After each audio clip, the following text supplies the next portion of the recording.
Ano ba naman yan, ma'am? May mga gandong bobong tao. Dami na ito, halagang 2,000 to.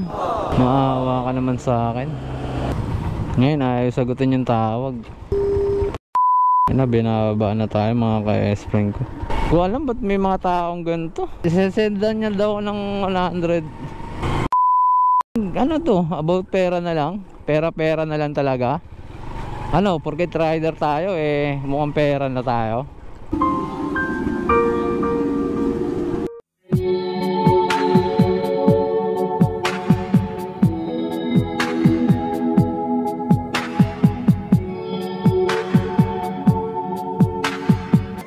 July 25, 2023, araw ng Martes, alas 6 ng gabi, nakatanggap ako ng booking.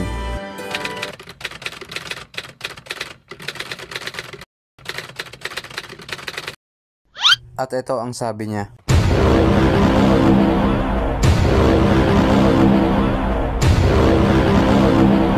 Nabasa nyo, baha daw sa lugar nila at may sugat daw ang paa ni customer.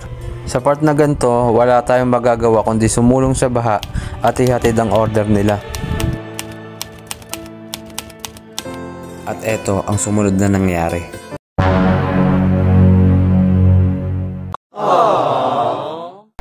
Ito mga ka-S-Friend ko po, tagal kong nilintay ng order niya.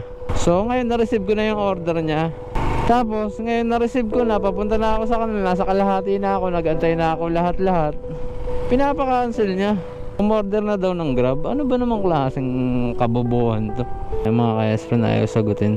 So tagal kong nilintay ito, nasa 30 minutes siguro. Umorder yung papa niya daw sa Grab. Di ko na po marireceive yan dahil dodoble order ng tatay ko. Wala din po ako sa bahay, tatay ko lang po mag-receive. Teka, ano nga bang totoong rason? Una, ito ang sabi niya.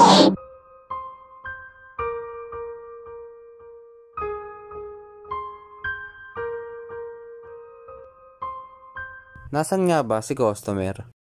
Nasa bahay na may sugat ang paa? O wala sa bahay? Ang gulo?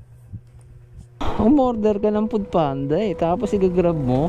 Kung kailan na-receive ko na, natanggap ko na yung order. Ano ba naman yan, ma'am? Ay, sagutin. Anong gagawin natin? Papunta na ako sa kanila, oh. May mga gandong bobong tao. Sorry mga ka-S-Friend pero nabibisit kasi ako Tulad yan, ayaw sagutin, Ang dami na ito, halagang 2,000 to. Ito yung order niya mga ka-S-Friend, 2,000 yan, nakikita nyo. Ano ba naman yan, ma'am? Maawa ka naman sa akin. Ngayon ayaw sagutin yung tawag. Binababaan ako mga ka-S-Friend. Binababaan na tayo mga ka-S-Friend ko. Sorry mga ka-S-Friend, nagmumura na ako na kung ano-ano nang nasasabi kong bad words Kasi di ba? Ang tagal kong inantay yung order niya, napakadami na ito mga ka-S-Friend. Tapos ngayon tinatawagan ko, pinapatayan ako. Madodoble order ng tatay ko, kuya. Pina-order lang ako dito, di ko alam na order siya ng iba. Alam nyo may parating kayong order, tapos o-order kayo sa Grab. Isesendan niya daw ng 100. Ano to? About pera na lang? Pera-pera na lang talaga? Ano, porket rider tayo mukhang pera na tayo. Naasar ako mga ka-S-Friend ko, ba't may gantong tao? Ka-S-Friend, sorry sa mga words ko talaga. Kasi kung naiintindihan nyo ako, sa mga kapwa ko rider dyan, naiintindihan ako, alam ko. Tagal ko na yantay Maganda yung yung delivery fee, kaya ako in-accept 80 Lalaban ko na nga ng kahit baha sa kanila Ganito pa yung sitwasyon ng kalsada. Nakakadismaya talaga. Tagal kong inantay ito tapos cancel. Pinapa-cancel niya.